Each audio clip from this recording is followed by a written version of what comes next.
नमस्कार दोस्तों, स्वागत है आपका मेरे YouTube चैनल समीर पाठशाला में। दोस्तों, आज की हमारी इस वीडियो का टॉपिक होगा the Tempest by William Shakespeare.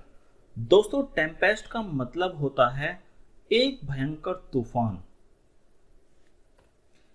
इस प्ले के कुछ की फैक्ट्स हैं, हम इस की फैक्ट्स को जान लेते हैं। विलियम शेक्सपियर ने इस प्ले को 1610 से 1611 के बीच में लिखा था और इसे पब्लिश कराया गया था 1623 में। 1623 में फर्स्ट फोलियो आया था जिसमें इस प्ले को पब्लिश कराया गया था। दोस्तों, इसका जोनर है tragic comedy. It is called swan song.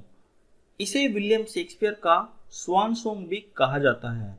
Swan song दोस्तों वो वर्क होता है जिसे कोई प्ले राइट अपनी लाइफ में अंतिम बार लिखता है। मीन्स अंतिम वर्क को स्वान सॉन्ग कहा जाता है। इस प्ले के ऊपर एक फिल्म भी बन चुकी है जिसका नाम है येलो स्काई। दोस्तों, ये थे इस प्ले के की फैक्ट्स। अब बात करते हैं इस प्ले के कुछ कैरेक्टर्स के बारे में। दोस्तों, सबसे पहला कैरेक्टर है प्रोस्पेरो। ये ड्यूक ऑफ मिलान है। दोस्तों, ये वैसे तो मिलान का राजा है, लेकिन इसे अपने राजपाट में ज़्यादा इंटरेस्ट नहीं है। इसे इंटरेस्ट है जादू टोना सीखने में। इसकी एक बेटी है मिरांडा। दोस्तों, ये मिरांडा बहुत ही सुंदर लड़की है जो अपने पिता के साथ एक सुनसान आइलैंड पे रहती है। इसने अपने पिता के अलावा किसी को भी नहीं देखा है। प्रोस्पेरो का एक भाई है एंटोनियो, जिसने अपने भाई को धोखा देकर उसका पूरा राजपाट छीन लिया और वो वहां का राजा बन गया। दोस्तों, जब एंटोनियो अपने भाई को निकाल देता है तो वो एक आइलैंड पे चला जाता है। उस आइलैंड पे साइकोरेक्स नाम की चुड़ैल का पूरा शासन होता है, वो वहां की मालिक होती है, लेकिन प्रोस्पेरो अपने मैजिक से उसे कंट्रोल कर लेता है और वहां के उस आइलैंड पे रहने लगता है। दोस्तों, इस साइकोरेक्स ने एरियल नाम की एक स्पिरिट को अपना बंदी बनाया हुआ है। इस स्पिरिट को प्रोस्पेरो छुड़ाता है और तब से ये एरियल नाम की स्पिरिट प्रोस्पेरो के लिए काम करने लगती है। इस साइकोरेक्स चुड़ैल का एक बेटा भी है कैलिबन। ये कैलिबन दोस्तों ना तो पूरा इंसान है और ना ही पूरा पशु है। इसका कुछ शरीर जो है वो इंसान वाला है और कुछ पशु वाला है। प्रोस्पेरो इसको अपने नौकर के रूप में इस्तेमाल करता है। इससे सारे कठिन कार्य कराता है। जंगल से लकड़ी मंगाना या फिर और भी कोई काम है वो इसी से कराता है। मिरांडा इसे पसंद नहीं करती है और ना ही प्रोस्पेरो इसे पसंद करता है, क्योंकि एक बार इसने मिरांडा के साथ रेप करने की कोशिश की थी। इसके अलावा दोस्तों, इस प्ले में एलोंसो नाम का एक कैरेक्टर है जो किंग्स ऑफ नेपल्स है। ये वही राजा है दोस्तों, किंग्स ऑफ नेपल, जिसने एंटोनियो की मदद की थी अपने भाई के शासन को छीनने में। और इस एलोंसो का एक बेटा भी है जिसका नाम है फर्डिनेंड, और इसका एक भाई है सेबेस्टियन। ये थे दोस्तों इस प्ले के मेजर कैरेक्टर। इसके अलावा 3 माइनर कैरेक्टर्स भी हैं। पहला है गोंजेलो। ये गोंजेलो दोस्तों अपने राजा के लिए बहुत ही ऑनेस्ट था। ये काउंसलर है इस दरबार में। दोस्तों, जब एंटोनियो ने अपने भाई प्रोस्पेरो और अपनी भतीजी मिरांडा को मरने के लिए छोड़ दिया था समुद्र में, तो इस गोंजेलो ने इन दोनों की मदद की थी। इसने एक नाव में वो सारी किताबें जो प्रोस्पेरो के काम की थी उनको सबको रखा और इन दोनों को एक सुनसान आइलैंड पे छोड़ आया जहां पर ये अभी रहते हैं। इसके अलावा ट्रैंकुलो जो दरबार का फूल है, जेस्टर है एक वो है, और स्टेफेनो एक ड्रंकर्ड बटलर। ये है दोस्तों इस प्ले के सारे करेक्टर्स। आई होप दोस्तों इसके सारे के सारे करेक्टर्स आपको सही से समझ में आ गए होंगे। तो अब बात करते हैं दोस्तों इस प्ले के प्लॉट की। दोस्तों इस कहानी की शुरुआत तब होती है जब अलोंसो अपनी बेटी की शादी अफ्रीका के एक शहर टुनीशिया के प्रिंस के साथ करके वापस इटली लौट रहा होता है। दोस्तों ये लोग जहाज से वापस आ रहे हैं और अलोंसो के साथ ये सारे के सारे लोग हैं। जहाज के अंदर ये सारे लोग हैं, साथ में एंटोनियो भी है। ये सारे लोग अलोंसो की बेटी की शादी करवाकर वापस इटली लौट रहे हैं, लेकिन रास्ते में आते समय इन्हें एक टेम्पेस्ट का सामना करना पड़ता है। टेम्पेस्ट मतलब एक बहुत ही भयंकर तूफान जो समुद्र में उठता है, उसका सामना करना पड़ता है। इन सारे लोगों को डर होता है कि ये कहीं अपनी लाइफ ना खो दें, क्योंकि समुद्र में जो उठा हुआ तूफान है वो बहुत ही तेज है। आसमान में बिजलियां चमक रही हैं और इनकी नाव जो है, इनका जो जहाज है वो ऊपर नीचे हो रहा है, तो डूबने के उसके चांसेस बहुत ज़्यादा हैं। यही सारे दृश्य मिरांडा और प्रोस्पेरो एक आइलैंड पे खड़े होकर देख रहे हैं। और जो मिरांडा लड़की है वो बहुत ही काइंड है।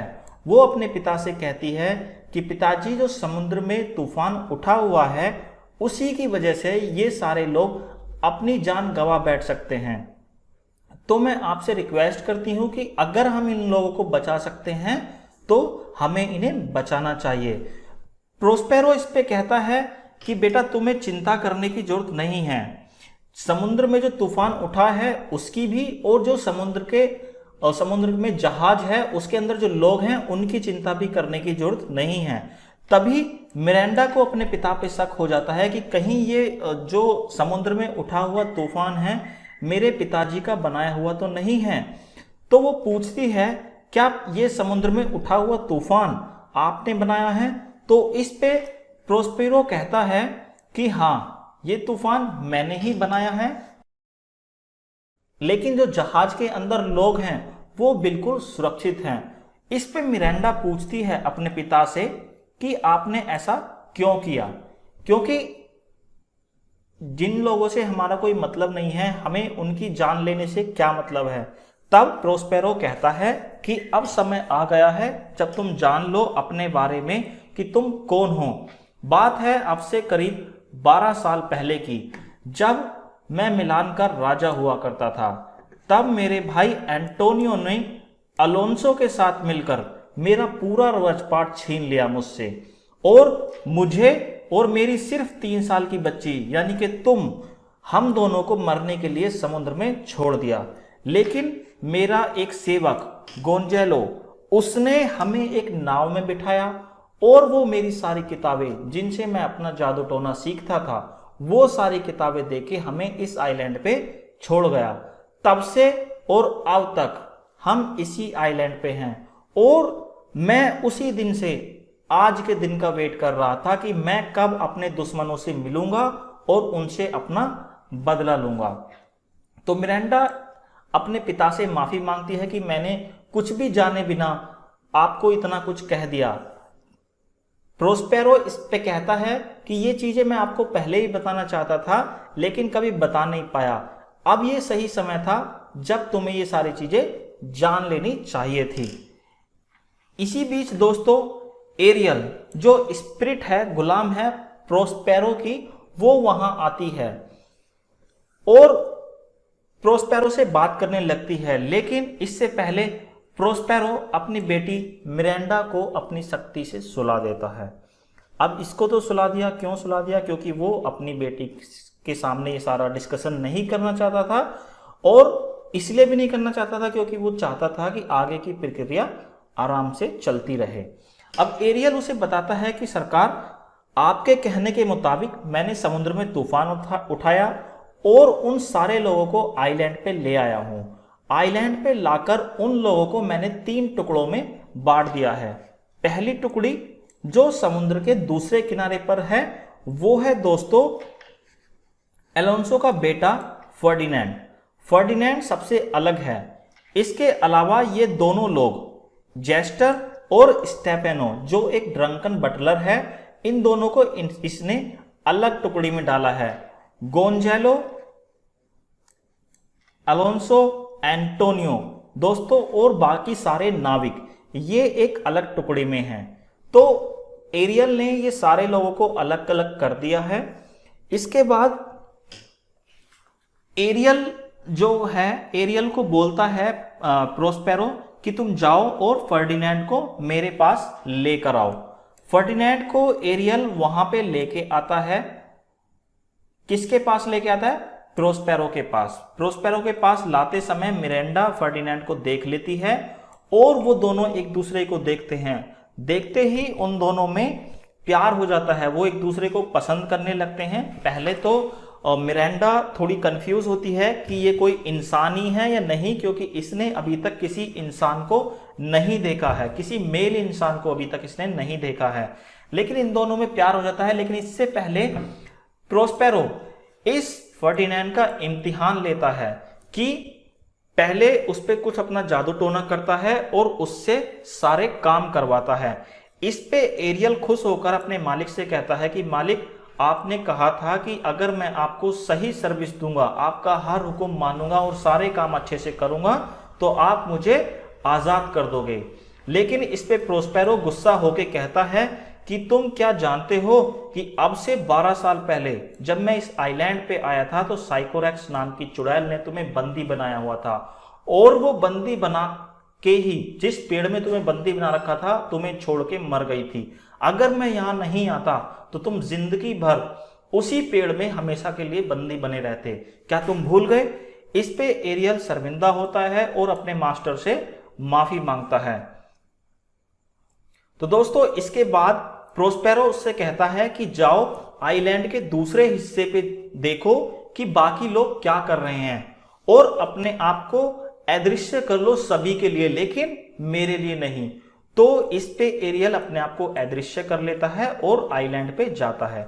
आइलैंड पे जाके वो जाता है पहले अलोंसो वाले ग्रुप में। वहां जाकर वो उन सबके कान में संगीत बजाने लगता है, जिसकी वजह से सारे लोग सो जाते हैं। लेकिन एरियल को तो कोई देख नहीं पा रहा, एरियल जगा हुआ है और उसके साथ साथ कुछ और लोग भी जगे हुए हैं। कौन कौन जगे हुए हैं? Antonio and Sebastian. एंटोनियो यहां पे सेबेस्टियन से कहता है कि तुम अपने भाई जो अलोंसो है उसको मार दो और उसको मारने के बाद तुम नेपल्स के राजा बन जाओगे। जैसा कि मैंने अपने भाई के साथ किया था, तुम भी अपने भाई के साथ वैसा ही करो और नेपल्स के राजा बन जाओ।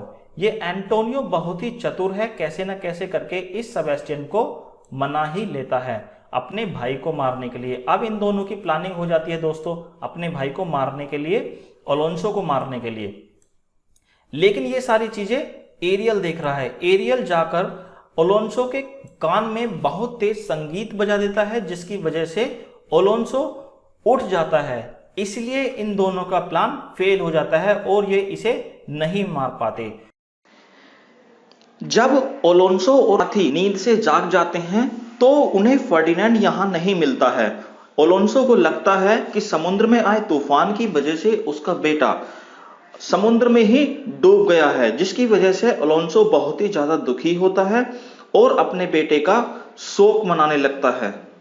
दूसरी तरफ वो जाके देखता है कि ट्रैंकुलो और स्टेफेनो कैलिबन के साथ मिलके दारू पी रहे हैं और कैलिबन इनसे कहता है कि तुम मेरे मास्टर यानी कि प्रोस्पेरो को मार दो, इसके बाद मैं तुम्हारी जिंदगी भर गुलामी करूंगा। ये दोनों इससे रीजन पूछते हैं कि तुम ऐसा क्यों करना चाहते हो। इस पे कैलिबन कहता है कि प्रोस्पेरो के आने से पहले इस आइलैंड पे मेरी मां साइकोरेक्स का राज था, लेकिन इसने आके ये पूरा का पूरा आइलैंड हम मुझसे छीन लिया और मुझे ही अपना गुलाम बना लिया। यदि तुम मेरा ये काम करते हो तो मैं तुम्हारी जिंदगी भर गुलामी करूंगा। अब ये ऐसा क्यों सोच रहा है कि ये दोनों ऐसा काम करेंगे? क्योंकि स्टेफेनो ने कैलिबन को पीने के लिए दारू दी और दारू पीने के बाद ये नशे में हो गया और ये सोचने लगा कि ये तो कोई महान आदमी है जिसके पास इस तरह की मदिरा भी है पीने के लिए। तो दोस्तों ये इन्हें महान समझने लगा और अपने मास्टर को मरवाने का ही प्लान करने लगा। इस पे एरियल यहाँ से जाता है सीधा अपने मास्टर के पास और सारी चीजें बताता है कि सेबेस्टियन और एंटोनियो मिलके अलोंसो को मारना चाहते हैं और कैलिबन, ट्रैंकुलो और स्टेफेनो आपको मारना चाहते हैं। ये सुनकर प्रोस्पेरो गुस्सा हो जाता है, बहुत तेज उसे गुस्सा आता है कि ऐसा क्या चल रहा है। तो वो इन सबको बुलाता है कि जाओ इन सबको मेरी गुफा में लेकर आओ। जाता है एरियल और इन सबको इस गुफा में लेकर आता है। प्रोस्पेरो कैलिबन, ट्रैंकुलो और स्टेफेनो को सजा देता है क्योंकि वो उसके मारने के लिए षड्यंत्र बना रहे थे। क्या आता है, अलोंसो बहुत ज्यादा डर जाता है प्रोस्पेरो को देखकर कि प्रोस्पेरो तो अभी जिंदा है। एंटोनियो भी बहुत ज्यादा आश्चर्यचकित होता है कि उसका भाई जिसे उसने मरवा दिया है वो अभी तक कैसे जिंदा है। तो दोस्तों ये सारे लोग इसे देखते ही माफी मांगने लगते हैं कि जो हमसे गलती हुई थी हमारे लिए माफ कर दो। लेकिन ये अलोंसो अब राजा से कहता है, प्रोस्पेरो से कहता है कि जो मैंने तुम्हारे साथ गलत किया था उसकी सजा मुझे मिल गई है, क्योंकि ये सोच रहा था उस टाइम पे कि इसका बेटा जो अभी तक नहीं मिला है वो समुद्र में डूब के मर गया है। इसीलिए ये राजा से कहता है कि मैंने जो तुम्हारे साथ गलत किया है उसकी सजा मुझे मिल गई है। मेरा बेटा फर्डिनेंड समुद्र में आए तूफान की वजह से समुद्र में डूब के मर गया है और मैं अपना सब कुछ खो चुका हूं। जो राजा हैं प्रोस्पेरो वो सबको माफ कर देते हैं। माफ करने के बाद इस अलोंसो से कहते हैं कि आओ मैं तुम्हें कुछ दिखाना चाहता हूं। इसको वो अपने साथ ले जाते हैं। साथ ले जाने के बाद वो एक पर्दा उठाते हैं। पर्दा उठाने के बाद दिखता है कि मिरांडा और फर्डिनेंड दोनों चेस खेल रहे हैं, शतरंज का एक खेल। दोस्तों इसके बाद ये अलोंसो बहुत खुश होता है कि उसका बेटा जिंदा है और इन दोनों की शादी के लिए भी एग्री हो जाता है। इसके बाद दोस्तों जो एरियल है, एरियल से कहता है प्रोस्पेरो कि तुम जाओ और समुद्र में उठे हुए तूफान को शांत कर दो, इसके बाद मैं तुम्हें आजाद कर दूंगा। दोस्तों ये सारी की सारी कहानी इसी तरह से खत्म हो जाती है। जो प्रोस्पेरो है वो एक बार फिर से मिलान का राजा बन जाता है और मिरांडा और फर्डिनेंड की शादी हो जाती है और बाद में एरियल को भी मुक्ति मिल जाती है, उसे भी फ्री कर दिया जाता है। आई होप दोस्तों आप लोगों को ये कहानी समझ में आई होगी। इस लेक्चर में सिर्फ इतना ही। मिलते हैं एक और अच्छे लेक्चर के साथ, तब तक के लिए जय हिंद।